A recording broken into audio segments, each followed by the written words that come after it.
Good morning. आज आपण capital revenue expenditure and receipts या भागामधील प्रॅक्टिकल प्रॉब्लेम आणि त्याचं सोल्युशन कसं करायचं हे शिकणार आहोत.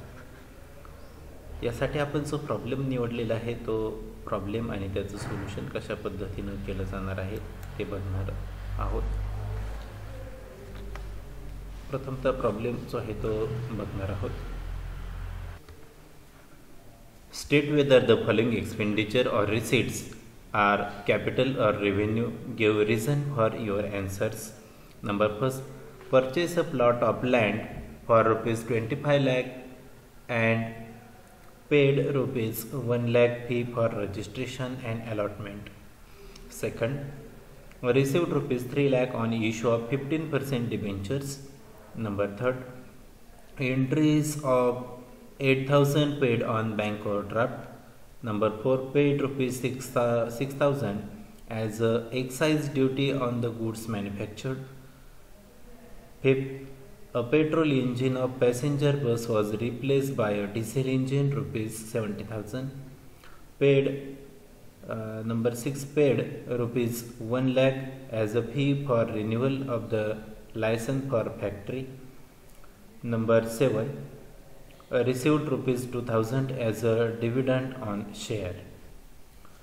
या प्रॉब्लेममध्ये जे काही ट्रान्झॅक्शन्स आपल्याला दिलेले आहेत त्या ट्रान्झॅक्शनमध्ये आपण त्याचं विश्लेषण करणार आहोत. म्हणजेच ते कॅपिटल एक्सपेंडिचर आहेत की कॅपिटल रिसीट आहेत की रेव्हेन्यू एक्सपेंडिचर आहेत की रेव्हेन्यू रिसीट्स आहेत हे आपण बघणार आहोत आणि त्याचं रिझनसुद्धा पाहणार आहोत. पहिला ट्रान्झॅक्शन आपला जो आहे तो आपण घेतोय. Purchase a plot of a land for rupees 25 lakh and paid rupees 1 lakh fees for the registration and allotment. या प्रॉब्लेममध्ये परचेस केलेलं आहे, लँड परचेस केलेली आहे 25 लाखाची आणि त्यासाठीचं 1 लाख रुपयांची जी फी आहे रजिस्ट्रेशन फी ती काय केलेली आहे, पेड केलेली आहे. आता यामध्ये 25 लाखांचा जो काही लँड किंवा प्लॉट ऑफ लँड जो परचेस केलेला आहे ती काय ॲसेट आहे आणि त्यासाठी जी रजिस्ट्रेशन फी किंवा अलॉटमेंट फी जी आहे 1 लाख रुपये ती काय केलेली आहे या ठिकाणी पेड केलेली आहे.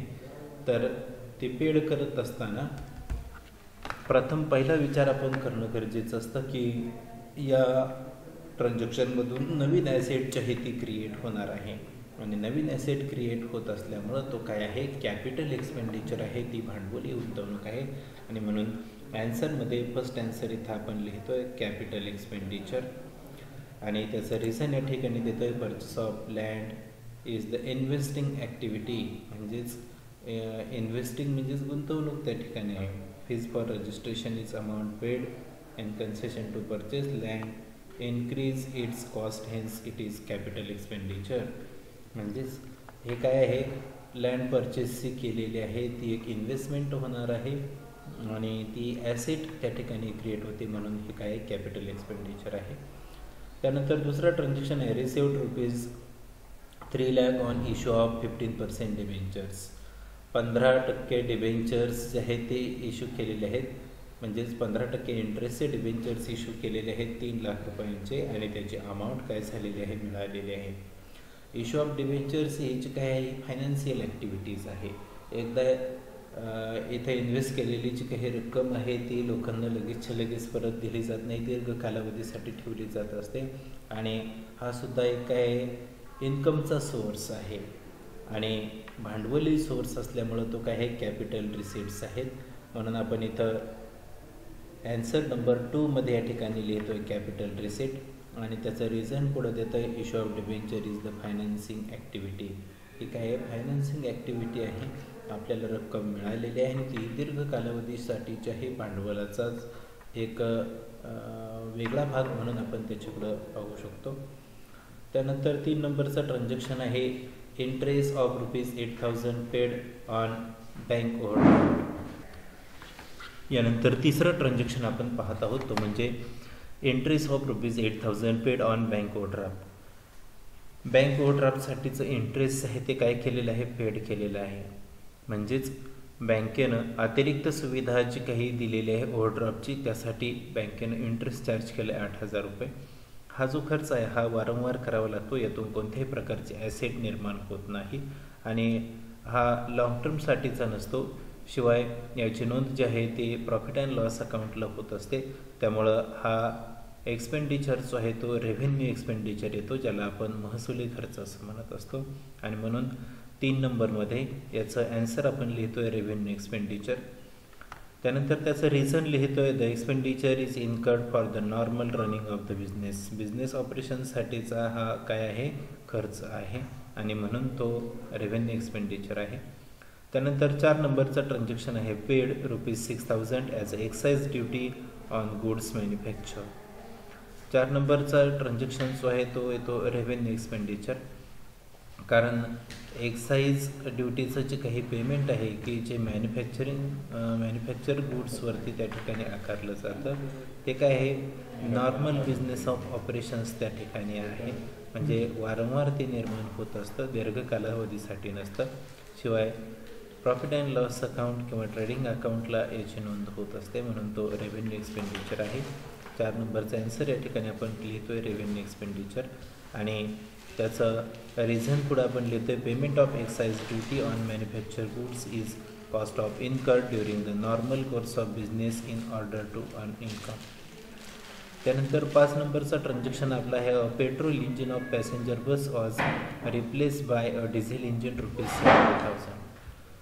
5 नंबरचा ट्रान्झॅक्शन जो आहे तो काय झालेला आहे की पेट्रोल इंजिनची काही पॅसेंजर बस आहे ती रिप्लेस केलेली आहे डिझेल इंजिनमध्ये आणि त्यासाठी खर्च झालेला आहे 70,000 रुपये. आता हा जो खर्च आहे हा दीर्घ कालावधीसाठीचा खर्च आहे, हा ॲसेटवरती होणारा खर्च आहे, म्हणून तो काय असणार आहे, कॅपिटल एक्सपेंडिचर. आणि म्हणून 5 नंबरमध्ये ॲन्सर आपण त्याचं लिहितो आहे कॅपिटल एक्सपेंडिचर. आणि रिझन लिहितो आहे, as a expenditure on replacing the petrol engine with the diesel engine is incurred to improve the efficiency of the existing assets and increase the cost of asset. म्हणजे याची एकतर balance शीटच्या asset साईडला नोंद होते, त्याचबरोबर ॲसेट जे आहेत त्या ॲसेटमध्ये काय होते, इन्क्रीज होते किंवा वाढ त्या ठिकाणी होते, म्हणून हा कॅपिटल एक्सपेंडिचर आहे. त्यानंतर नेक्स्ट ट्रान्झॅक्शन आहे 6 नंबरचा, paid ₹1,00,000 as a fee of renewal of the licence for factory. फॅक्टरीचं लायसन्स जे आहे ते लायसन्सचं रिन्युअल करण्यासाठीची जी फी आहे ती ₹1,00,000 रुपये काय केलेली आहे, पेड केलेली आहे. ही दरवर्षी त्या ठिकाणी करावी लागत असते. त्याचबरोबर हा होणारा खर्च जो आहे हा नॉर्मल रनिंग ऑफ बिझनेसचा त्या ठिकाणी असल्यामुळं हा रेव्हेन्यू एक्सपेंडिचर असणार आहे. म्हणून 6 नंबरचा ॲन्सर या ठिकाणी आपण काय करतोय, रेकॉर्ड करतोय रेव्हेन्यू एक्सपेंडिचर. आणि त्याचं रिझन या ठिकाणी आपण लिहितोय, the expenditure is recurring expenditure incurred of the normal running of the business. त्यानंतर लास्ट नंबरचं 7 ट्रान्झॅक्शन या ठिकाणी आहे, received ₹2,000 as a dividend on shares. डिव्हिडंटवरती किंवा शेअरचा जो काही डिव्हिडंट आहे त्याची रक्कम आपल्याला मिळालेली आहे 2,000 रुपये आणि त्याची रक्कम आहे ती दरवर्षी त्या ठिकाणी मिळत असते. शिवाय प्रॉफिट अँड लॉस अकाउंटला याचं रेकॉर्डिंग होत असतं. यापासून नवीन कुठलीही ॲसेट जी आहे ती क्रिएट होत नाही, म्हणून ही जी रिसीट आहे ती रेव्हेन्यू रिसीट येते. आणि म्हणून 7 नंबरला याचा ॲन्सर आपण लिहितो आहे रेव्हेन्यू रिसीट्स. याचं रिझन पुढे या ठिकाणी आपण रेकॉर्ड करतो आहे, it is the received in ordinary course of the business on amount of the investment in nature. This is the regular nature, that's called it is revenue receipts and we will take here revenue receipt. Okay, यानंतर सर्व transaction या ठिकाणी संपलेले आहेत आणि त्याचे रिझनसुद्धा आपण काय केलेले आहेत इथं बघितलेले आहेत. या ठिकाणी हा प्रॉब्लेम संपलेला आहे. थँक्यू.